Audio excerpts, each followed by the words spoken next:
Very good afternoon. ನಿತ್ಯ ಸಂಜೀವಿನಿ ನೇರ ಪ್ರಸಾರ ಕಾರ್ಯಕ್ರಮಕ್ಕೆ ಸ್ವಾಗತ. ನಾನು ಶಕುಂತಲಾ ಭೂಷಣ್. ವೀಕ್ಷಕರೇ, ಇಂದಿನ ಸಂಚಿಕೆಯಲ್ಲಿ ವೆರಿಕೋಸ್ ವೇನ್ ಸಮಸ್ಯೆಗಳ ಬಗ್ಗೆ ಮಾತನಾಡ್ತಾ ಇದ್ವಿ. ಈ ಬಗ್ಗೆ ಹೆಚ್ಚಿನ ಡೀಟೇಲ್ಸ್ ಅನ್ನು ಕೊಡೋದಕ್ಕೆ ನಮ್ಮ ಜೊತೆಗಿದ್ದಾರೆ ನಮ್ಮ ವೈದ್ಯಶಾಲಾದ ಹೋಮಿಯೋಪತಿ ವೈದ್ಯರಾದಂತಹ ಡಾಕ್ಟರ್ ಆಶಾ ರಾಣಿ ಅವರು. ಬನ್ನಿ ಅವರ ಕಾರ್ಯಕ್ರಮಕ್ಕೆ ಸ್ವಾಗತಿಸೋಣ. ಡಾಕ್ಟರ್, ಕಾರ್ಯಕ್ರಮಕ್ಕೆ ಸ್ವಾಗತ. Thank you. ಇವತ್ತಿನ ಟಾಪಿಕ್ ಬಂದು ವೆರಿಕೋಸ್ ವೇನ್ಸ್ ಬಗ್ಗೆ ಮಾತನಾಡ್ತಾ ಇದ್ವಿ. ಹೆಚ್ಚಾಗಿ ನಾವು ಇದನ್ನ ನೋಡಿರೋದಂದ್ರೆ ಮಹಿಳೆಯರಲ್ಲಿ ಹೆಚ್ಚಾಗಿ ಕಾಣ್ತಾ ಇದ್ವಿ. ಮತ್ತೆ ಹಿಂದಿನ ಕಾಲದಲ್ಲಿ ತುಂಬಾ ರೇರ್ ಆಗಿ ನೋಡ್ತಾ ಇದ್ವಿ. ಬಟ್ ಇತ್ತೀಚಿನ ದಿನಗಳಲ್ಲಿ ತುಂಬಾನೇ ವೆರಿ ಕಾಮನ್ ಅಂತ ಹೇಳ್ಬೋದು. ಯಾಕೆ ಈ ರೀತಿ ಆಗ್ತಾ ಇದೆ?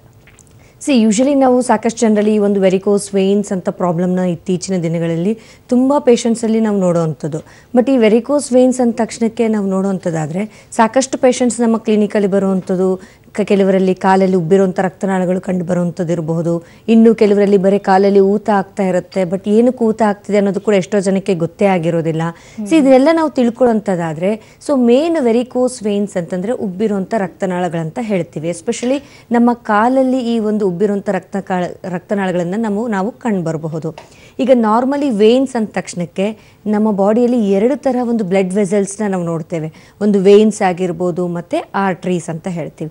ಈಗ ವೇನ್ಸ್ ಅಂದ ತಕ್ಷಣಕ್ಕೆ ನಮ್ಮ ಪಾದದಿಂದ ಮೇಲೆ ಹೃದಯಕ್ಕೆ ರಕ್ತ ಚಲನೆನ ಮಾಡಬೇಕಾಗತ್ತೆ. ನಮ್ಮ ಪಾದದಿಂದ ಮೇಲೆ ಹೃದಯಕ್ಕೆ ರಕ್ತ ಚಲನೆ ಆಗಬೇಕು.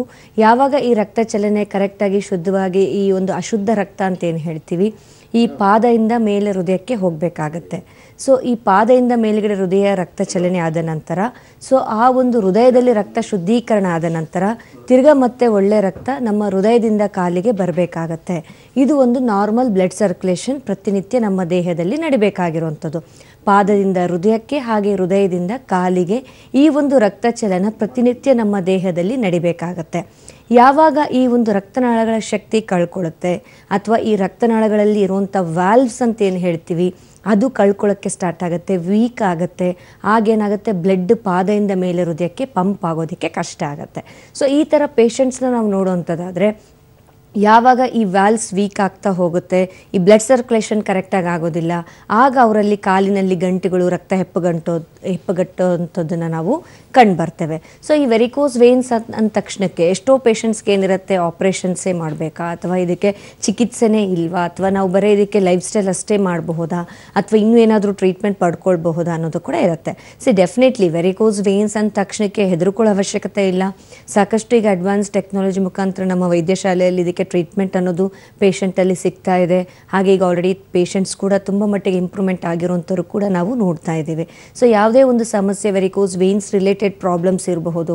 ಸಾಕಷ್ಟು ಕಾರಣಗಳಿಂದ ಬರ್ತಾ ಇರುತ್ತೆ, ಅದನ್ನು ನಾವು ತಿಳ್ಕೊಳ್ಳೋವಂಥದ್ದು. ಈ ಒಂದು ಕಾರಣಗಳಿಗೆ ಹಾಗೆ ಒಂದು ಲೈಫ್ ಸ್ಟೈಲು ವಿತ್ ಮೆಡಿಕೇಶನ್ಸ್ ಪ್ರಾಪರಾಗಿ ನೋಡಿಕೊಂಡ್ರೆ ಈ ಒಂದು ಅಶುದ್ಧ ರಕ್ತ ಏನಾಗುತ್ತೆ ನಮ್ಮ ಕಾಲಲ್ಲಿ ಉಳ್ಕೊಳ್ಳೋದನ್ನು ನಾವು ತಡಿತಾ ಹೋಗ್ಬೋದು. ಆ ನರಗಳಿಗೆ ಸ್ಟ್ರೆಂತ್ ಕೊಟ್ಟಂಗೆಲ್ಲ, ಆ ರಕ್ತನಾಳಗಳಿಗೆ ಶಕ್ತಿ ಕೊಟ್ಟಂಗೆಲ್ಲ ಆ ಒಂದು ರಕ್ತ ಚಲನೆ ನಮ್ಮ ಕಾಲಿಂದ ಹೃದಯಕ್ಕೆ ಕೂಡ ಸಲೀಸವಾಗಿ ಹರಿಯೋದಕ್ಕೆ ಸ್ಟಾರ್ಟ್ ಆಗುತ್ತೆ. ಓಕೆ, ಇಂದಿನ ಕಾಲದಲ್ಲಿ ನೋಡೋದಾದ್ರೆ ತುಂಬಾ ವಯಸ್ಸಾದವರಲ್ಲಿ ನಾವು ಜಾಸ್ತಿ ಈ ಕಾಯಿಲೆನ ನೋಡ್ತಾ ಇದ್ವಿ. ಇತ್ತೀಚಿನ ದಿನಗಳಲ್ಲಿ ಯುವತಿಯರಲ್ಲೂ ಕೂಡ ಇದು ಕಾಣಿಸ್ಕೊಳ್ತಾ ಇದೆ. ಇದಕ್ಕೇನು ಕಾರಣ? ಯೂಶಲಿ ಈಗ ಒಂದು ವೆರಿಕೋಸ್ ವೇನ್ಸ್ಗೆ ಏಜ್ ಫ್ಯಾಕ್ಟರ್ ಅನ್ನೋದು ಡೆಫಿನೆಟ್ಲಿ ಒಂದು ಕಾರಣ ಆಗಿ ನಾವು ನೋಡ್ತಾ ಇದ್ದೇವೆ.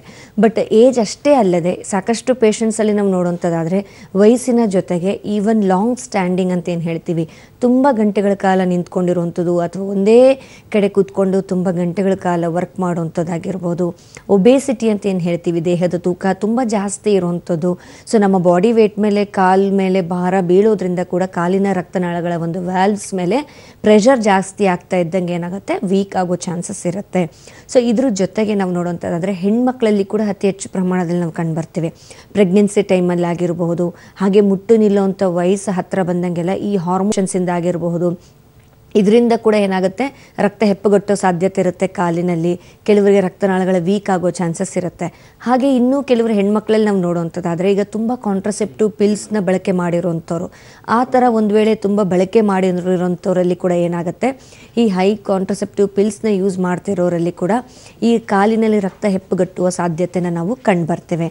ಈ ಥರ ಒಂದು ವೇನ್ಸು ವೆರಿಕೋಸ್ ವೇನ್ಸಿಂದ ಸಾಕಷ್ಟು ಕಾರಣಗಳಾಗಿ ನಾವು ಕಂಡು ಬರೋದ್ರಿಂದ ಈ ವೆರಿಕೋಸ್ ವೇನ್ಸು ನಾವು ಮುಖ್ಯವಾಗಿ ತಿಳ್ಕೊಳ್ಬೇಕಾಗಿರೋದು ನಮ್ಮ ಲೈಫ್ ಸ್ಟೈಲ್. ನಿಂತ್ಕೊಳ್ತಾ ಇದ್ದೀವಾ ಅಥವಾ ಗಂಟೆಗಳ ಕಾಲ ಕೂತ್ಕೊಳ್ತಾ ಇದ್ದೀವಾ, ಒಬೇಸಿಟಿ ಇದೆಯಾ ಅಥವಾ ಫ್ಯಾಮಿಲಿ ಹಿಸ್ಟ್ರಿಯಲ್ಲಿ ಇದೆಯಾ ಅನ್ನೋದು ಕೂಡ ನಾವು ನೋಡ್ಕೊಳ್ಬೇಕಾಗತ್ತೆ. ಇದೆಲ್ಲ ಒಂದು ಕಾಮನ್ ಕಾರಣಗಳಾಗಿ ನಾವು ಇತ್ತೀಚಿನ ದಿನಗಳಲ್ಲಿ ಅತಿ ಹೆಚ್ಚು ಜನ ಈ ಒಂದು ವೆರಿಕೋಸ್ ವೇನ್ಸ್ ಇಂದ ಸಫರ್ ಪಡ್ತಾ ಇರೋದನ್ನು ನಾವು ನೋಡ್ತಾ ಇದ್ದೇವೆ. ಓಕೆ, ಸಾಕಷ್ಟು ಜನ ಹೇಳ್ತಿರ್ತಾರೆ ವೆರಿಕೋಸ್ ವೇನ್ಸ್ ಸಾಕಷ್ಟು ವರ್ಷಗಳಿಂದ ಕಾಣಿಸ್ಕೊಳ್ತಾ ಇದೆ, ನಾನಾ ರೀತಿ ಟ್ರೀಟ್ಮೆಂಟ್ಗಳನ್ನ ತಗೊಂಡಿದ್ವಿ, ಪೇನ್ ಕಂಡ ತಕ್ಷಣ ನಾವು ಸೆಲ್ಫ್ ಟ್ರೀಟ್ಮೆಂಟ್ ಎಲ್ಲ ತಗೊಳ್ತೀವಿ, ಇದೆಷ್ಟು ಸೇಫ್ ಅಂತ ಹೇಳ್ತೀರಿ? ಯೂಶಲಿ ಏನಾಗುತ್ತೆ, ಈಗ ಸೆಲ್ಫ್ ಮೆಡಿಕೇಶನ್ಸ್ ಕೆಲವೊಮ್ಮೆ ಕೆಲವು ಕಾಯಿಲೆಗಳಿಗೆ ಯಾವಾಗಾದರೂ ಒಮ್ಮೆ ನಮಗೆ ಈ ಥರ ಸಮಸ್ಯೆ ಕಾಣಿಸಿದೆ. ಈಗ ಕೆಲವೊಮ್ಮೆ ಈಗ ಯಾವುದೇ ಆಗಿರ್ಬೋದು, ಕಾಲಲ್ಲಿ ಊತ ಅಥವಾ ಕಾಲಲ್ಲಿ ನೋವು ಅಂದ ತಕ್ಷಣಕ್ಕೆ ನಾವು ಫಸ್ಟ್ ಮಾಡೋದೇನು, ಆ ನೋವಿಗೆ ಒಂದು ಮೆಡಿಸಿನ್ಸ್ ತೊಗೊಂಡು ಆ ನೋವನ್ನ ಮುಚ್ಕೊಂಡ್ಬಿಡೋಂಥದ್ದು. ಯಾಕೆ ಆ ನೋವು ಬರ್ತಾ ಇದೆ, ಯಾವುದೇ ಒಂದು ಸಮಸ್ಯೆ ನಮ್ಮ ದೇಹದಲ್ಲಿ ಒಂದು ಲಕ್ಷಣಗಳು ಕಂಡು ಬರ್ತಾ ಇದೆ ಅಂದರೆ ಅದಕ್ಕೊಂದು ಪ್ರಾಬ್ಲಮಿಂದ ಆಗ್ತಾ ಇದೆ ಅನ್ನೋದು ನಾವು ತಿಳ್ಕೊಬೇಕಾಗತ್ತೆ. ಕೆಲವೊಮ್ಮೆ ಸಮ್ಟೈಮ್ಸ್ ಈಗ ಪೇನ್ ಬರ್ಬೋದು, ತುಂಬ ಓಡಾಡಿದಾಗ, ತುಂಬ ಸ್ಟ್ರೈನ್ ಆದಾಗ ಪೇನ್ ಬರುತ್ತೆ, ಒಂದು ದಿವಸ ರೆಸ್ಟ್ ಮಾಡಿದ್ರೆ ಹೋಗುತ್ತೆ. ಬಟ್ ಬಿಟ್ಟು ನಮ್ಗೆ ಇದೇ ರೀತಿ ಪ್ರಾಬ್ಲಮ್ ಕಾಣಿಸ್ಕೊಳ್ತಿದೆ ಅಂದಾಗ ನಾವು ಎಚ್ಚರಿಕೆ ತಗೊಳ್ಬೇಕಾಗತ್ತೆ. ಸೊ ಏನಾದರೂ ನಮ್ಮ ಲೈಫ್ ಸ್ಟೈಲಲ್ಲಿ ಪ್ರಾಬ್ಲಮ್ಸ್ ಆಗ್ತಾ ಇದೆಯಾ, ಅಥವಾ ಏನಾದರೂ ಕೊರತೆಯಿಂದ ಆಗ್ತಾ ಇದೆಯಾ, ಅಥವಾ ಏನಾದರೂ ರಕ್ತನಾಳಗಳ ಪ್ರಾಬ್ಲಮ್ಸಿಂದ ಆಗ್ತಾ ಇದೆಯಾ ಅನ್ನೋದು ನಾವು ತಿಳ್ಕೊಳ್ಬೇಕಾಗತ್ತೆ. ಹಾಗೆ ಈ ವೆರಿಕೋಸ್ ವೇನ್ಸ್ನ ಕೂಡ ನಾವು ಸೆಲ್ಫ್ ಮೆಡಿಕೇಟ್ ಮಾಡಿಕೊಂಡು ಜನರಲಿ ಈಗ ಮನೆಯಲ್ಲೇ ಕೆಲವು ಆಯಿಲ್ಗಳು, ಮಸಾಜ್ಗಳು ಮೇಲ್ಗಡೆ ಉಬ್ಬಿರೋಂಥ ರಕ್ತನಾಳಗಳಿಗೆ ಮಾಡ್ಕೊಳ್ಳೋಂಥದ್ದು. ಡೆಫಿನೆಟ್ಲಿ ಈ ಥರ ನಮ್ಮ ಒಂದು ರಿಲೀಫ್ಗೆ ನಾವು ಮಾಡ್ಕೊಳ್ಬಹುದು. ಬಟ್ ಮತ್ತಷ್ಟು ಆ ವ್ಯಾಲ್ವ್ಸ್ಗೆ ಸ್ಟ್ರೆಂತ್ಗೆ ಬೇಕಾಗಿರುವಂಥ ಔಷಧಿ ಕೂಡ ಪ್ರಾಪರ್ ಆಗಿ ತಗೊಂಡಿದ್ದಲ್ಲಿ ಈ ಒಂದು ವೆರಿಕೋಸ್ ವೇನ್ಸ್ ಪ್ರಾಬ್ಲಮಿಂದ ಸಫರ್ ಪಡೋವಂಥದ್ದು, ಅಥವಾ ಈ ಒಂದು ವೆರಿಕೋಸ್ ವೇನ್ಸ್ಗೆ ಜಸ್ಟ್ ಮನೆ ಮದ್ದಷ್ಟೇ ಅಲ್ಲದೆ ಆ ಒಂದು ರೂಟ್ ಕಾಸ್ಗೆ ಟ್ರೀಟ್ ಮಾಡ್ಕೊಂಡು ನಾವು ಔಷಧಿ ತಗೊಳ್ತಾ ಹೋದಲ್ಲಿ ಈ ಒಂದು ವೆರಿಕೋಸ್ ವೇನ್ಸ್ನ ಕೂಡ ನಾವು ಇಂಪ್ರೂವ್ ಮಾಡ್ಕೊಳ್ಬಹುದು. ಹಾಗೆ ಮುಂದೆ ಆಗೋದು ಜನ ಹೇಳ್ತಿರ್ತಾರೆ, ಈಗ ವೆರಿಕೋಸ್ ವೇನ್ ಸಮಸ್ಯೆಯಿಂದ ಬಳಲ್ತಾ ಇದ್ವಿ, ಒಬ್ರು ಡಾಕ್ಟರ್ ಸಜೆಸ್ಟ್ ಮಾಡಿದ್ರು, ಆಪರೇಷನ್ ಮಾಡಿಸ್ಕೊಂಡ್ವಿ, ಓಕೆ ಪರವಾಗಿಲ್ಲ, 1 ವರ್ಷ ತನಕ ಆ ಥರದ್ದೇನು ಸಮಸ್ಯೆಗಳು ಕಾಣಿಸ್ಕೊಳ್ತಾ ಇಲ್ಲ, ಈಗ ಮತ್ತೆ ವಾಪಸ್ ರಿವರ್ಸ್ ಆಗ್ತಾ ಇದೆ, ಇದಕ್ಕೆ ಏನು ಮಾಡಬೇಕು ಅಂತಂದ್ರೆ? ಫಸ್ಟ್ ಆಫ್ ಆಲ್ ಕಾರಣ ಏನರಿಂದ ಬರ್ತಾ ಇದೆ ಅನ್ನೋದು ತಿಳ್ಕೊಳ್ಬೇಕು. ಸಮಸ್ಯೆಗೆ ನಾವು ಆಪ್ರೇಟ್ ಮಾಡಿದ್ದೀವಿ, ಬಟ್ ಆ ಕಾರಣದಿಂದ ನಮಗೆ ಬರ್ತಾ ಇರುವಂಥ ಸಮಸ್ಯೆನ ನಾವು ತಡೆಗೆಟ್ಕೊಳ್ತಾ ಇಲ್ಲ ಅಂದರೆ ಏನಾಗುತ್ತೆ, ಮತ್ತೆ ಆ ಪ್ರಾಬ್ಲಮ್ ಬೆಳೀತಾನೆ ಹೋಗುತ್ತೆ ಅಥವಾ ರಿಕರೆಂಟ್ ಆಗ್ತಾನೆ ಇರುತ್ತೆ.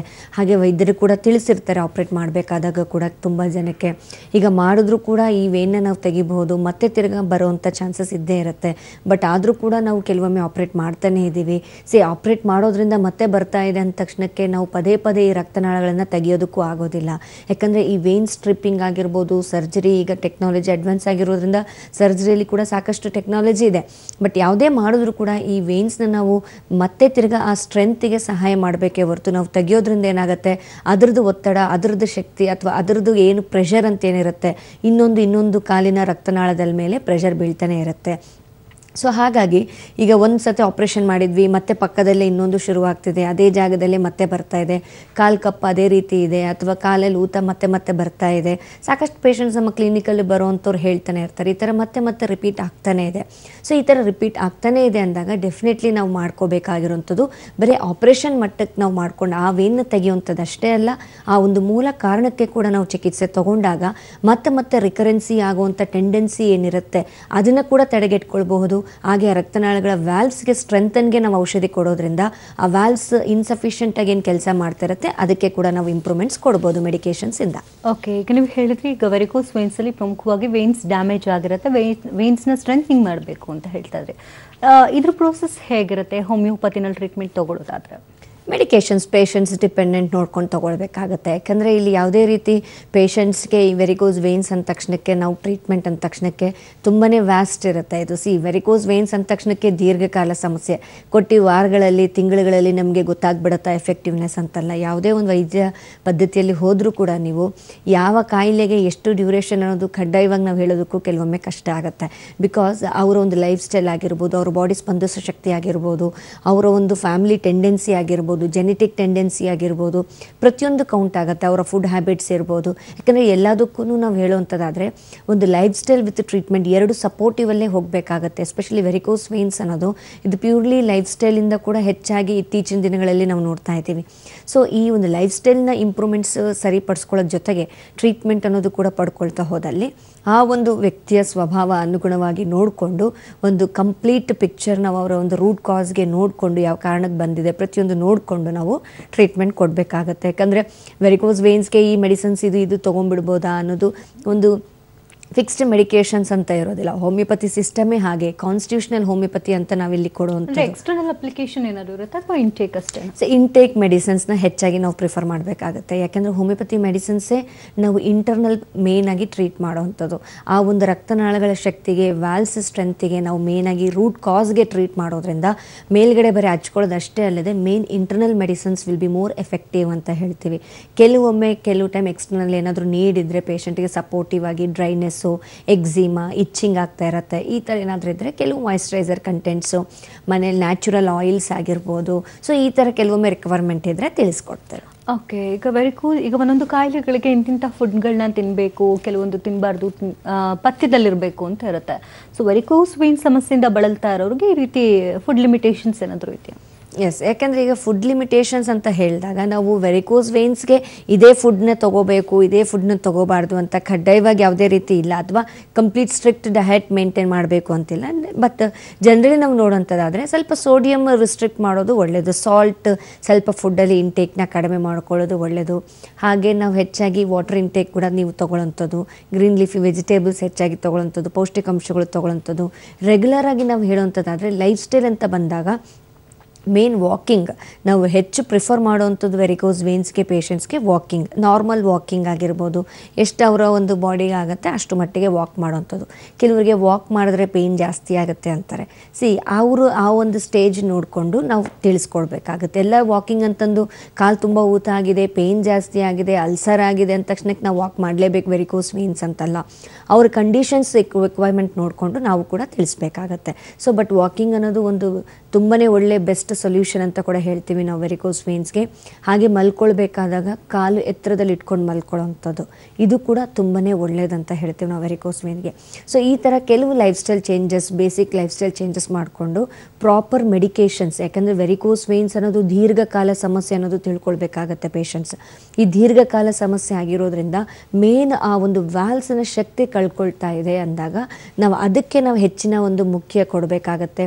ಸೊ ಅದನ್ನು ಒಂದು ನಾವು ಇಂಪಾರ್ಟೆನ್ಸ್ ಕೊಡಬೇಕಾಗತ್ತೆ. ಸೊ ವೇನ್ಸ್ನ ತೆಗೆಯುವಂಥದ್ದು, ಕಾಲು ಊತಕ್ಕೆ ಔಷಧಿ ತೊಗೊಳ್ಳೋಂಥದ್ದು.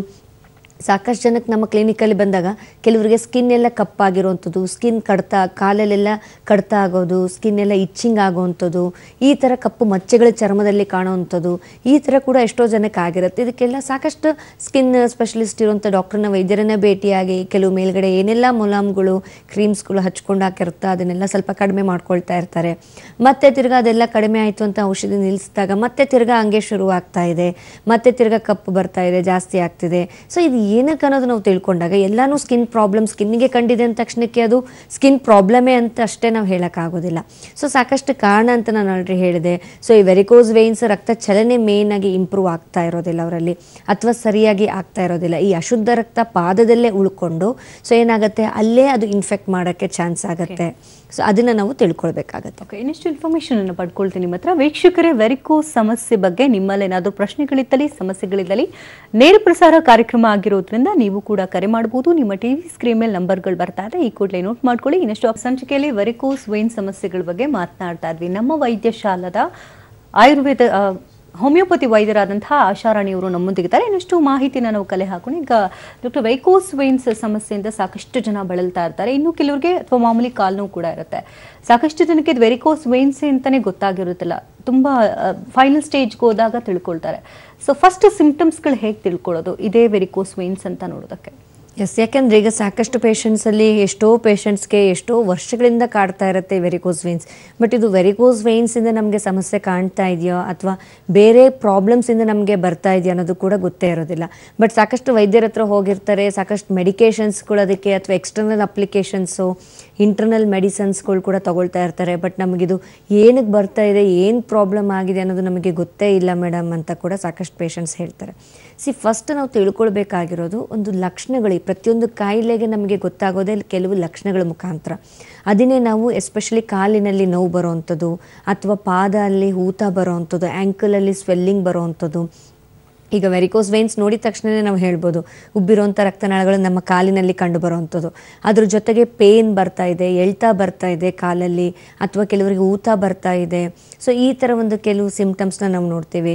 ಕಾಲು ಹೆವಿನೆಸ್, ಭಾರ ಅನಿಸೋದು, ತುಂಬ ದೂರ ನಡೆಯೋದಕ್ಕಾಗೋದಿಲ್ಲ, ತುಂಬ ಹೊತ್ತು ನಿಲ್ಲಕ್ಕಾಗೋದಿಲ್ಲ ಅಂತ ಹೇಳ್ತಾರೆ. ಈ ಥರ ಕೂಡ ಕೆಲವು ಸಿಂಪ್ಟಮ್ಸ್ನ ನಾವು ನೋಡ್ತೀವಿ. ಇನ್ನೂ ಅದು ಹೆಚ್ಚಾಗ್ತಾ ಏನಾಗುತ್ತೆ, ಕೆಲವರಿಗೆ ಸ್ಕಿನ್ ಕಲರೇಷನ್, ಡಿಸ್ಕಲರೇ ಆಗಿರುತ್ತೆ, ಸ್ಕಿನ್ ಕಪ್ಪಾಗ್ತಾ ಇರುತ್ತೆ, ಮಚ್ಚೆಗಳು ಕಾಲಲ್ಲಿ ಕಾಣಿಸ್ಕೊಳ್ಬಹುದು. ಸೊ ಇಚ್ಚಿಂಗ್ ಆಗ್ಬೋದು, ಕೆರೆತ ಆಗ್ಬೋದು, ಡ್ರೈ ಆಗ್ಬೋದು ಸ್ಕಿನ್ನಲ್ಲಿ. ಸೊ ಈ ಥರ ಕೂಡ ತೊಂದರೆ ಆಗಬಹುದು. ಕಾಂಪ್ಲಿಕೇಶನ್ಸಿಂದ ಕೂಡ ಏನಾಗುತ್ತೆ, ಇದು ಹೀಗೆ ಬಿಡ್ತಾ ಹೋದಂಗೆಲ್ಲ ಇನ್ನಷ್ಟು ಅದು ಬೆಳೆಯುತ್ತಾ ಹೋದಂಗೆಲ್ಲ ಸಮಸ್ಯೆ ಗಂಟುಗಳಾಗ್ತಾ ಕಾಲಿನಲ್ಲಿ ರಕ್ತನಾಳಗಳು ಉಬ್ಬಿ ಟ್ವಿಸ್ಟೆಡ್ ಆಗಿ ಗಂಟುಗಳಾಗ್ತಾ ಏನಾಗುತ್ತೆ ತುಂಬಾ ಕಾಂಪ್ಲಿಕೇಟ್ ಕೂಡ ಆಗಬಹುದು ಕೆಲವರಿಗೆ. ಎಸ್ಪೆಷಲಿ ನಾವೇನು ಹೇಳ್ತೀವಿ, ವೆರಿಕೋಸ್ ಎಕ್ಸಿಮಾ ಮತ್ತು ವೆರಿಕೋಸ್ ಅಲ್ಸರ್ ಅಂತ ಹೇಳ್ತೀವಿ. ಈ ವೆರಿಕೋಸ್ ಎಕ್ಸಿಮಾ ಮತ್ತು ವೆರಿಕೋಸ್ ಅಲ್ಸರ್ ಅನ್ನೋದು ನಾವು ಸಾಕಷ್ಟು ಪೇಷಂಟ್ಸಲ್ಲಿ ನೋಡ್ತಾ ಇರ್ತೀವಿ. ಸೊ ಈ ವೆರಿಕೋಸ್ ಎಕ್ಸಿಮಾ ಸ್ಕಿನ್ ಲೆವೆಲಲ್ಲಿ ಇಚ್ಚಿಂಗು ಕಡಿತ ಆಗುವಂಥದ್ದು, ಅಥವಾ ಅಲ್ಸರ್ ಸ್ವಲ್ಪ ಏಟಾದರೂ ಅಥವಾ ಏನೋ ತಗಲ್ತು ಮೇಡಮ್ ನಮಗೆ ಕಾಲಿಗೆ ಗೊತ್ತೇ ಆಗಲಿಲ್ಲ, ಕೆಲವೊಮ್ಮೆ ಬ್ಲೀಡಿಂಗ್ ಆಗೋವಂಥದ್ದು, ಆ ವೆರಿಸಿಸಿಂದ ಬ್ಲೀಡಿಂಗ್ ಓಪನ್ ಅಪ್ ಆಗಿ, ಅಥವಾ ಸ್ಮಾಲ್ ಈ vein skin just underneath the skin ಅಂತ ಏನು ಹೇಳ್ತೀವಿ, ಅಲ್ಲಿ ವೇನ್ಸ್ ಏನಾದರೂ ಪ್ರಾಮಿನೆಂಟ್ ಆಗಿ ದಪ್ಪ ಆಗಿರೋಂಥದ್ದು ಏನಾದರೂ ಕೆಲವೊಮ್ಮೆ ಓಪನ್ ಅಪ್ ಆಗಬಹುದು. ಸೊ ಬ್ಲೀಡಿಂಗ್ ಆಗಬಹುದು ಕೆಲವರಿಗೆ, ಅಥವಾ ಸ್ಕಿನ್ನಲ್ಲಿ ಈ ಗಾಯಗಳಾಗಬಹುದು, ಆಗ್ಬೋದು, ಅಲ್ಸರ್ ಆಗಬಹುದು. ಏನೇ ಒಂದು ಏಟಾಗಿ ಅದು ಗಾಯ ಒಣಗಲಿಲ್ಲ ಅಥವಾ ಹೀಲ್ ಆಗಲಿಲ್ಲ, ಇದರಿಂದ ನಮಗೆ ಅಲ್ಸರ್ ಈಗ ವರ್ಷಾನುಗಟ್ಲೆಗಳಾದರೂ ಆ ಗಾಯ ಒಣಗ್ತಾನೆ ಇಲ್ಲ ಮೇಡಮ್ ಅಂತ ಕೂಡ ಹೇಳ್ತಾರೆ. ಈ ಥರ ಒಂದು ವೆರಿಕೋಸ್ ವೇನ್ಸಿಂದ ಎಕ್ಸಿಮಾ ಅಥವಾ ಅಲ್ಸರ್ ಮಟ್ಟಕ್ಕೆ ಕೂಡ ಹೋಗಬಹುದು. ಇನ್ನೂ ನಾವು ನೆಗ್ಲೆಕ್ಟ್ ಮಾಡ್ತಾ ಹೋದಂಗೆಲ್ಲ ಏನಾಗುತ್ತೆ, ಸಾಕಷ್ಟು ಕಾಂಪ್ಲಿಕೇಶನ್ಸ್ ಅನ್ನೋದು ಕೂಡ ಹೇಳೋವಂಥದ್ದಾದರೆ ಕೆಲವರಿಗೆ ಈ DVT ಅಂತ ನೋಡ್ತೀವಿ. ಈ DVT ಅಂದರೆ ಈ ಡೀಪ್ ವೇನ್ ಥ್ರೋಂಬಸಿಸ್ ಅಂತ ಕರಿತೀವಿ. ಥ್ರೋಂಬಸ್ ಅಂದರೆ ಕ್ಲಾಟ್, ರಕ್ತ ಹೆಪ್ಪುಗಟ್ಟಿ ಕ್ಲಾಟ್ ಆಗುವಂಥದ್ದು. ಆ ಒಂದು ಡೀಪ್ ವೇನ್ಸಲ್ಲಿ ಏನಾಗಬಹುದು ನಮಗೆ ಗೊತ್ತಾಗೋದಿಲ್ಲ ಮೇಲ್ಗಡೆ, ಬಟ್ ಒಳಗಡೆನೇ ಅದು ರಕ್ತ ಹೆಪ್ಪುಗಟ್ಟಿ ಕ್ಲಾಟ್ ಆಗಿಬಿಟ್ಟು ಬ್ಲಾಕ್ ಆಗೋ ಚಾನ್ಸಸ್ ಇರುತ್ತೆ ಬ್ಲಡ್ ಸಪ್ಲೈನ. ಆಗೇನಾಗುತ್ತೆ, ಆ ಥರ ಏನಾದರೂ ಕ್ಲಾಟ್ ಆಗಿತ್ತು, DVT ಆಗಿತ್ತು ಅಂತಂದರೆ ಆ ಒಂದು ಕ್ಲಾಟ್ಸಿಂದ ಏನಾಗುತ್ತೆ, ನಮ್ಮ ಹಾರ್ಟಿಗೆ ಏನಾದರೂ ಆ ಕ್ಲಾಟ್ ಪಾಸ್ ಆಯಿತು, ಹಾರ್ಟ್ ಅಟ್ಯಾಕ್ ರಿಸ್ಕ್ ಚಾನ್ಸಸ್ ಜಾಸ್ತಿ ಇರುತ್ತೆ. ಹಾಗೆ ಲಂಗ್ಸ್ಗೆ ಎಫೆಕ್ಟ್ ಆಯಿತು ಅಂದರೆ ಮಯೋಕಾರ್ಡಿಯಲ್ ಇನ್ಫಾಕ್ಷನ್ಸ್ ಜೊತೆಗೆ ಹಾರ್ಟ್ ಅಟ್ಯಾಕ್ ಅಂತ ಏನು ಹೇಳ್ತೀವಿ, ಮಯೋಕಾರ್ಡಿಯಲ್ ಇನ್ಫಾಕ್ಷನ್ಸ್ ಜೊತೆಗೆ ಪಲ್ಮನರಿ ಥ್ರೋಂಬೋ ಎಂಬಾಲಿಸಮ್ ಅಂತ ಹೇಳ್ತೀವಿ. ಈ ಥರ ಕೆಲವು ಕಾಂಪ್ಲಿಕೇಶನ್ಸ್ನ ಕೂಡ ನಾವು ವೆರಿಕೋಸ್ ವೇನ್ಸ್ ರಿಲೇಟೆಡ್ ನೋಡ್ತೇವೆ. ಸೊ ಇದನ್ನೆಲ್ಲ ನಾವು ಗಮನಕ್ಕೆ ಇಟ್ಕೊಳ್ಬೇಕಾಗತ್ತೆ. ಬಿಕಾಸ್ ವೆರಿಕೋಸ್ ವೇನ್ಸ್ ಅನ್ನೋದು ಜಸ್ಟ್ ಕಾಲಿಗೆ ರಕ್ತನಾಳಗಳಷ್ಟೇ ಸಂಬಂಧಪಟ್ಟಿರುವಂಥದ್ದಲ್ಲ, ಕೆಲವೊಮ್ಮೆ ಹಾರ್ಟಿಗೆ, ಲಂಗ್ಸ್ಗೆ, ಅಲ್ಸರ್ಸ್ ಕಾಲಲ್ಲಿ ಆಗುವಂಥದ್ದು, ಎಕ್ಸಿಮಾ ಆಗುವಂಥದ್ದು, ಕಾಲೆಲ್ಲ ಸ್ವೆಲ್ಲಿಂಗ್ ಆಗುವಂಥದ್ದನ್ನ, ಕಪ್ಪಾಗುವಂಥದ್ದನ್ನ ಕೂಡ ನಾವು ನೋಡ್ತಾ ಹೋಗ್ತೀವಿ. ಸೊ ಇದನ್ನೆಲ್ಲ ನಾವು ನೋಡಿಕೊಂಡೆ ಟ್ರೀಟ್ಮೆಂಟ್ ಕೊಡಬೇಕಾಗುತ್ತೆ. ಕಾಲರ್ ಇದ್ದಾರೆ, ಮಾತನಾಡ್ಸೋಣ. ಲತಾ ಕರೆ ಮಾಡಿದ್ದಾರೆ ಬೆಳಗಾವಿಯಿಂದ. ನಮಸ್ತೆ ಲತಾ ಅವರೇ. ಹಲೋ, ನಮಸ್ತೆ ಮೇಡಮ್. ಡಾಕ್ಟರ್ ಇದ್ದಾರೆ, ನಿಮ್ಮ ಸಮಸ್ಯೆ ಬಗ್ಗೆ ಮಾತನಾಡಿ. ಹಾ ಮೇಡಮ್. ಹಲೋ, ನಮಸ್ಕಾರ. ನಮಸ್ತೆ, ಹೇಳಿ ಲತಾ ಅವರೇ. ಹಾ ಮೇಡಮ್, ನಮ್ಮ ಮನೆಯವರಿಗೆ ಅಂದ್ರೆ ಗಿರೀಶ್ ಅಂತ ನಮ್ಮ ಮನೆಯವರು, ಅವರಿಗೆ 1 ವರ್ಷ ಆಯ್ತು madam varicose veins problem start ಆಗಿ. ನಾವು ಹೋಮಿಯೋಪತಿ ಔಷಧನೇ ಕೊಡ್ತಾ ಇದ್ದೀವಿ. 10 ಡ್ರಾಪ್ಸ್ 3 ಟೈಮ್ಸ್ ಕೊಡೋದು, ಆಮೇಲೆ ಟ್ಯಾಬ್ಲೆಟ್ ಕೊಡ್ತಾ ಇದ್ದಾರೆ ಡಾಕ್ಟರ್. ಆಮೇಲೆ ನಾನು ಕೇಳ್ಬೋದು ಅಂದ್ರೆ ಮನೇಲಿ ನಾವು ಯಾವ ತರ ಟ್ರೀಟ್ಮೆಂಟ್ ಕೊಡ್ಬೋದು, ಮನೆಯಿಂದ ಅಡಿಗೆ ಮನೆಯಲ್ಲಿ ನಾವು ಏನ್ ಕೇರ್ ತಗೋಬಹುದು ಅಂತ. ನೋಡಿಮ್ಮ, ಈಗ ಮೆಡಿಕೇಶನ್ಸ್ ಈಗ ನಾನು ಹೇಳಿದೆ ಸಾಕಷ್ಟು ಕಾರಣಗಳಿಂದ ಬರುತ್ತೆ ಅಂತ. ಸ್ವಲ್ಪ ನಿಮ್ಮ ಹಸ್ಬೆಂಡ್ ಅಂತಂದ್ರೆ ಅವ್ರು ಏನು ಕೆಲಸ ಮಾಡ್ತಾರೆ? ಅವ್ರ ಅಂಗಡಿಯಲ್ಲಿ ವ್ಯಾಪಾರಿ ಬಿಸ್ನೆಸ್ ಮಾಡ್ತಾರೆ, ಬುಕ್ ಸ್ಟಾಲ್ ಇದೆ. ನಿತ್ಯ ಮಾಡ್ಬೇಕು, ನಿಲ್ಬೇಕಾಗತ್ತೆ ಮೇಡಮ್ ಆಗ್ಲಿ. ನೋಡಿ ಈಗ ನೀವು ಬಂದಾದ್ಮೇಲೆ ನಾವು ಏನು ಮಾಡಬಹುದು ಅನ್ನೋದಕ್ಕಿಂತ ನಾವು ಕೂಡ ಕೆಲವೊಮ್ಮೆ ಬರೋದನ್ನ ಕೂಡ ತಡೆಗಿಟ್ಕೊಳ್ಬೇಕು. ಅಂದರೆ ಹಾಗಂತ ಕೆಲಸನೇ ಕಂಪ್ಲೀಟಾಗಿ ಬಿಡಿ ಅಂತಲ್ಲ. ಅದಕ್ಕೆ ತಕ್ಕಾಗೆ ಸ್ಟಾಕಿಂಗ್ಸ್ ಅಂತ ಹೇಳ್ತೀವಿ. ಸೊ ಎಲಾಸ್ಟಿಕ್ ಕಂಪ್ರೆಷನ್ ಸ್ಟಾಕಿಂಗ್ಸ್ ಅಂತ ಹಾಕ್ಕೊಳ್ಳೋವಂಥದ್ದು, ತುಂಬ ನಿಲ್ಲೋದನ್ನ ಕೂಡ ಒಂದು ಸ್ವಲ್ಪ ನೀವು ಅವಾಯ್ಡ್ ಮಾಡೋದು ಒಳ್ಳೇದು. ಅಟ್ಲೀಸ್ಟ್ ಎವ್ರಿ ಹಾಫ್ ಆನ್ ಅವರ್ಗೆ ಒಂದು 5 ಮಿನಿಟ್ಸ್ ಆ ಥರ ರೆಸ್ಟ್ ತೊಗೊಂಡು ಕೂತ್ಕೊಂಡ್ರು ಕೂಡ ಕಾಲು ಎತ್ತರದಲ್ಲಿ ಇಟ್ಕೊಂಡು ಕೂತ್ಕೊಳ್ಬೇಕು. ಮಲಗಬೇಕಾದಾಗ ಕೂಡ ಕಾಲು ಎತ್ತರದಲ್ಲಿ ಕಾಲೆಡೆಯಲ್ಲಿ ದಿಂಬಿಟ್ಕೊಂಡು ಕಾಲು ಲೆವೆಲ್ ಸ್ವಲ್ಪ ಎಲಿವೇಟ್ ಮಾಡಿ ಮಲ್ಕೊಳ್ಬೇಕು ಅವರು ನೈಟ್ ಟೈಮ್ಸು. ಮತ್ತು ಮನೇಲಿ ಅಷ್ಟೇ ಬಂದಾಗ ಕೂತ್ಕೊಂಡ್ರು ಕೂಡ ಆದಷ್ಟು ಕಾಲು ಬಿಟ್ಟು ಕೂತ್ಕೊಳ್ಳೋದಕ್ಕಿಂತನೂ ಕಾಲು ಎತ್ತರದಲ್ಲಿ ಒಂದು ಸ್ಟೂಲ್ ಅಥವಾ ಇಟ್ಕೊಂಡು ಸ್ವಲ್ಪ ಕಾಲನ್ನ ಎಲಿವೇಟ್ ಮಾಡಿ ಕೂತ್ಕೊಳ್ಳೋವಂಥದ್ದು ಮತ್ತು ಸ್ಟಾಕಿಂಗ್ಸ್ ವೇರ್ ಮಾಡೋವಂಥದ್ದು. ಹಾಗೆ ಎವ್ರಿ ಡೇ ವಾಕ್ ಮಾಡಬೇಕು ಅವರು. ಸೊ ವಾಕಿಂಗ್ ಕೂಡ ತುಂಬಾ ಒಳ್ಳೆಯದು ನಾವು ಹೇಳ್ತೀವಿ ಪೇಷಂಟ್ಸ್ಗೆ. ಸೊ ಅಟ್ಲೀಸ್ಟ್ ಬೆಳಿಗ್ಗೆ ಸಂಜೆ 2 ಟೈಮ್ ಸಿಕ್ತಂದ್ರೂ ಕೂಡ 2 ಟೈಮ್ ಮಾಡಬಹುದು. ಆ ಥರ ಕೂಡ ಮಾಡ್ಕೊಳ್ಳೋದು ಉತ್ತಮ. ಹಾಗೆ ಕಾಲಿಗೆ ಗಾಯ ಆಗಲಿದ್ದಂಗೆ, ಏಟಾಗಲಿದ್ದಂಗೆ ಕೂಡ ನೋಡ್ಕೊಳ್ಳಿ, ಪ್ರಿಕಾಷನ್ಸ್ ತೊಗೊಳ್ಬೇಕು. ಸೊ ಇದ್ರ ಜೊತೆಗೆ ನೀವು ಮೆಡಿಸಿನ್ಸ್ ಕೂಡ ಆಲ್ರೆಡಿ ತೊಗೊಳ್ತಾ ಇದ್ದೇನೆ ಅಂದರೆ ಡೆಫಿನೆಟ್ಲಿ ಒಳ್ಳೆಯದು. ಸೊ ನೀವು ಆಲ್ರೆಡಿ ತೊಗೊಳ್ತಿರೋಂಥದ್ದನ್ನು ಕಂಟಿನ್ಯೂ ಮಾಡ್ಬೋದು. ಇದೆಲ್ಲ ಲಾಂಗ್ ಟ್ರೀಟ್ಮೆಂಟ್ಸ್ ಇರುತ್ತೆ. ಯಾಕಂದರೆ ಯಾವುದೇ ಒಂದು ಹಾಸ್ಪಿಟ್ಲಿಗೆ ಹೋದರೂ ಕೂಡ, ಯಾವುದೇ ಚಿಕಿತ್ಸಾ ಪದ್ಧತಿಯಲ್ಲಿ ಹೋದರೂ ಕೂಡ ವೆರಿಕೋಸ್ ವೇನ್ಸ್ ಅನ್ನೋದೇ ದೀರ್ಘಕಾಲ ಸಮಸ್ಯೆ. ಅದು ಅದಕ್ಕೆ ಲಾಂಗ್ ಟ್ರೀಟ್ಮೆಂಟ್ ಅನ್ನೋದು ಖಂಡಿತವಾಗ್ಲೂ ಬೇಕಾಗತ್ತೆ. ಯಾಕಂದರೆ ನಿಮ್ಮ ಒಂದು ಕಾರಣ ಕೂಡ ನಾವು ನೋಡಬೇಕಾಗತ್ತೆ, ಲೈಫ್ ಸ್ಟೈಲ್. ಈಗ ಲಾಂಗ್ ಸ್ಟ್ಯಾಂಡಿಂಗ್ ವರ್ಕ್ ಅಂದಾಗ ಅದನ್ನು ನೀವು ತಿಳ್ಕೊಬೇಕಾಗತ್ತೆ. ಇವೆಲ್ಲ ಮೇಂಟೈನ್ ಮಾಡಿಕೊಂಡ್ರೆ ಮೆಡಿಸಿನ್ಸ್ ಜೊತೆಗೆ ಖಂಡಿತವಾಗ್ಲೂ ಇನ್ನೂ ಅಷ್ಟು ಹೆಲ್ಪ್ ಆಗುತ್ತೆ. ಓಕೆ, ಥ್ಯಾಂಕ್ ಯು ಲತಾ ಅವರೇ ಕರೆ ಮಾಡೋದಕ್ಕಾಗಿ. ಶ್ರೀಕಾಂತ್ ಕರೆ ಮಾಡ್ತಾರೆ ಕೊಪ್ಪಳದಿಂದ. ನಮಸ್ತೆ ಶ್ರೀಕಾಂತ್ ಅವರೇ. ನಮಸ್ಕಾರ ಮೇಡಮ್. ಡಾಕ್ಟರ್ ಇದ್ದಾರೆ, ಮಾತನಾಡಿ ತಮ್ಮ ಸಮಸ್ಯೆ ಬಗ್ಗೆ. Hello hello madam. ಹೇಳಿ ಶ್ರೀಕಾಂತ್ ಅವರೇ, ಏನು ಸಮಸ್ಯೆ ಇದೆ? ಮೇಡಮ್ ನನಗೆ ತುರಿಕೆ ಜಾಸ್ತಿ ಆಗ್ತದೆ ಚಪ್ಪ ಹತ್ರ, ಹಾಗಾಗಿ ನಾನು ಡಾಕ್ಟರ್ ಯಾರು ತೋರಿಸಿಲ್ಲ ಮೇಡಮ್. ಓಕೆ, ಎಲ್ಲಿ ಆಗುತ್ತೆ ನಿಮಗೆ ತುರ್ಕೆ? ಚಪ್ಪ ಹತ್ರ ಹಿಂದ್ಗಡೆ. ಕತ್ತು ಹಿಂದ್ಗಡೆ? ಕತ್ತು ಅಲ್ಲ ಮೇಡಮ್, ಕೆಳಗೆ ಸೊಂಟದ ಕೆಳಗೆ ಚಪ್ಪ ಹತ್ರ ಹಿಂದೆ. ಓಕೆ, ಅದು ಮೇಡಮ್ ಎಲ್ಲ ತೋರಿಸಿದ್ದೇನೆ, ಎಲ್ಲ ಟ್ಯೂಬ್ ಎಲ್ಲ ಯೂಸ್ ಮಾಡಿದ್ದೇನೆ, ಅದು ಕಡಿಮೆನೇ ಆಗ್ತಲ್ಲ ಮೇಡಮ್. ಓಕೆ, ತೊಡೆ ಸಂಧಿಯಲ್ಲಿ ಏನಾದರೂ ಆಗ್ತಾ ಇದೆಯಾ? ಹಾ, ಕೆಳಗಡೆ ಆಗ್ತಿದೆ ಮೇಡಮ್, ತೊಡೆ ಸಂದಲ್ಲಿ 2 ತೊಡೆಯಲ್ಲಿ ಸ್ವಲ್ಪ. ಓಕೆ, ಯಾಕೆಂದ್ರೆ ಈಗ ನಿಮ್ಮ ವಯಸ್ಸು ಎಷ್ಟಿದೆ? ವಯಸ್ಸು 29 ಇದೆ ಮೇಡಮ್. ಓಕೆ, ಎಷ್ಟು ದಿವಸದಿಂದ ಈ ಥರ ಆಗ್ತಾ ಇದೆ? ಈಗ ಸುಮಾರು ಒಂದು 7-8 ತಿಂಗಳಾಯ್ತು ಮೇಡಮ್. ಓಕೆ, ಇನ್ನು ವೈದ್ಯರನ್ನ ಎಲ್ಲಿ ಭೇಟಿ ಆಗಿಲ್ವಾ? ಇಲ್ಲ ಮೇಡಮ್, ಭೇಟಿ ಆಗಿಲ್ಲ. ನಾನು ಟ್ಯೂಬ್ ಯೂಸ್ ಮಾಡಿದ್ದೆ ಮೆಡಿಕಲ್ ಇಂದ ತಂದು, ಅದು ವಾಶ್ ಆಗಿಲ್ಲ ಮೇಡಮ್ ಎಲ್ಲ. ಓಕೆ, ಸೊ ಮೆಡಿಕಲ್ ಶಾಪಲ್ಲಿ ಹೋಗಿ ನೀವೇ ಟ್ಯೂಬ್ ತೊಗೊಂಡು ಹಚ್ಕೊಳ್ತಾ ಇದ್ದೀರಾ? ಹೌದು ಮೇಡಮ್. ಯಾಕೆಂದರೆ ಈಗ ಸ್ಕಿನ್ ಇನ್ಫೆಕ್ಷನ್ಸ್ ಅಂದ ತಕ್ಷಣಕ್ಕೆ ನಿಮಗೆ ಸ್ವಲ್ಪ ಕಡಿತ ಕಮ್ಮಿ ಆಗಿಬಿಡುತ್ತೆ. ಯಾವುದೇ ಮುಲಾಮ್ಗಳು, ಕೆಲವು ಸಾಕಷ್ಟು ಆಯಿಂಟ್ಮೆಂಟ್ಸ್ಗಳೆಲ್ಲ ಇದೆ ಕರ್ತಕ್ಕೆ ಕಮ್ಮಿ ಆಗೋದಾರ. ಸೊ ನೀವು ಕರ್ತಕ್ಕೆ ಅಂತಂದ್ಬಿಟ್ಟು ನೀವು ಆಯಿಂಟ್ಮೆಂಟ್, ಮುಲಾಮು, ಮಾತ್ರೆಗಳು ತೊಗೊಂಡು ಹಚ್ಕೊಂಡಾಗ ಏನಾಗುತ್ತೆ, ಸಡನ್ನಾಗಿ ನಿಮಗೆ ಕಡಿತ ಕಮ್ಮಿ ಆಗಿಬಿಡುತ್ತೆ, ನಿಮಗೂ ಕೂಡ ರಿಲೀಫ್ ಅನಿಸುತ್ತೆ, ಆರಾಮಾಗಿ ಇರ್ತೀರ. ಮತ್ತೆ ಅದು ಔಷಧಿ ಬಿಟ್ಟ ತಕ್ಷಣಕ್ಕೆ ಮತ್ತೆ ಒಂದು ವಾರ 15 ದಿವಸ ತಿಂಗಳು ಬಿಟ್ಟ ನಂತರ ತಕ್ಷಣಕ್ಕೆ ಮತ್ತೆ ಶುರು ಆಗ್ತಾ ಇರುತ್ತೆ. ಸೊ ಇದೇ ಥರನೇ ಈ ಸಮಸ್ಯೆ ಬರ್ತಾನೆ ಇದೆ ಅಂತಂದರೆ ಫಸ್ಟ್ ವೈದ್ಯರನ್ನ ಭೇಟಿ ಆಗೋದು ನೀವು ಉತ್ತಮ. ಯಾಕಂದರೆ ಎಲ್ಲ ಸ್ಕಿನ್ ಕಾಯಿಲೆಗಳು, ಸ್ಕಿನ್ ಇನ್ಫೆಕ್ಷನ್ಸ್ಗಳು ಸಡನ್ನಾಗಿ ವಾಸಿ ಆಗೋವಂಥದ್ದಲ್ಲ. ಸೊ ಇವೆಲ್ಲ ಟೈಮ್ ತೊಗೊಳ್ಳೋಂಥದ್ದು ಕೂಡ ಇರುತ್ತೆ. ಫಂಗಲ್ ಇನ್ಫೆಕ್ಷನ್ಸಿಂದ ಆಗಿದೆಯಾ ಅಥವಾ ಬೇರೆ ಏನಾದರೂ ಇನ್ಫೆಕ್ಷನ್ಸ್ ಅಲರ್ಜಿಯಿಂದ ಆಗಿದೆಯಾ, ಅದನ್ನು ನೀವು ತಿಳ್ಕೊಂಡು ಡಾಕ್ಟ್ರು ಕೊಡೋಂಥ ಔಷಧಿ ನೀವು ತೊಗೊಳ್ಳೋದು ಉತ್ತಮ. ನಮ್ಮಲ್ಲಿ ಈವನ್ ಸ್ಕಿನ್ ಪ್ರಾಬ್ಲಮ್ಗೆ ಕೂಡ ಟ್ರೀಟ್ಮೆಂಟ್ ಇದೆ. ಎಲ್ಲ ರೀತಿಯಾದಂಥ ಚರ್ಮ ಕಾಯಿಲೆಗಳಿಗೆ ಮತ್ತು ಎಲ್ಲ ರೀತಿಯಾದಂಥ ದೀರ್ಘ ಕಾಯಿಲೆಗಳಿಗೆ ಚಿಕಿತ್ಸೆಯೂ ಇದೆ. ಸೊ ಒಮ್ಮೆ ಬಂದು ಭೇಟಿ ಆಗಬಹುದು. ಈವನ್ ಅದನ್ನು ಎಕ್ಸಾಮಿನೇಷನ್ ಮಾಡಿಬಿಟ್ಟು ಅದಕ್ಕೆ ಏನು ಔಷಧಿ ಅನ್ನೋದು ಕೂಡ ತಿಳಿಸ್ಕೊಡ್ತೀವಿ. ಓಕೆ, ಥ್ಯಾಂಕ್ ಯು ಶ್ರೀಕಾಂತ್ ಅವರೇ ಕರೆ ಮಾಡೋದಕ್ಕಾಗಿ. ವೀಕ್ಷಕರು, ಇನ್ನು ಡಾಕ್ಟರ್ ಆಶಾ ರಾಣಿ ಅವ್ರನ್ನ ಭೇಟಿ ಮಾಡಬೇಕು ಅಂದರೆ ಅಡ್ರೆಸ್ ಪ್ಲೇಟ್ ಈ ರೀತಿದೆ, ನೋಟ್ ಮಾಡ್ಕೊಳ್ಳಿ.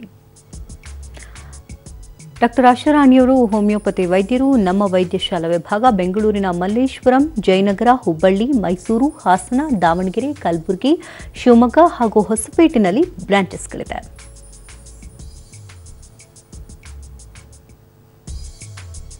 ಹಾಗೆ ಕಾಂಟ್ಯಾಕ್ಟ್ ನಂಬರ್ ಈ ರೀತಿ ಇದೆ, ಸೇವ್ ಮಾಡ್ಕೊಳ್ಳಿ. 08046664777. ಹಾಗೆ ಮತ್ತೊಂದು ನಂಬರ್ 1800572222. ಡಾಕ್ಟರ್, ಕಾರ್ಯಕ್ರಮಕ್ಕೆ ಆಗಮಿಸಿದ್ದಕ್ಕಾಗಿ ಧನ್ಯವಾದ. Thank you. ವೀಕ್ಷಕರೇ, ಇದಾಗಿತ್ತು ಇವತ್ತಿನ ನಿತ್ಯ ಸಂಜೀವಿನಿ. ನೆನಪಲ್ಲಿ ನ್ಯೂಸ್ ಅಂದ್ರೆ ಪಬ್ಲಿಕ್ ಟಿವಿ.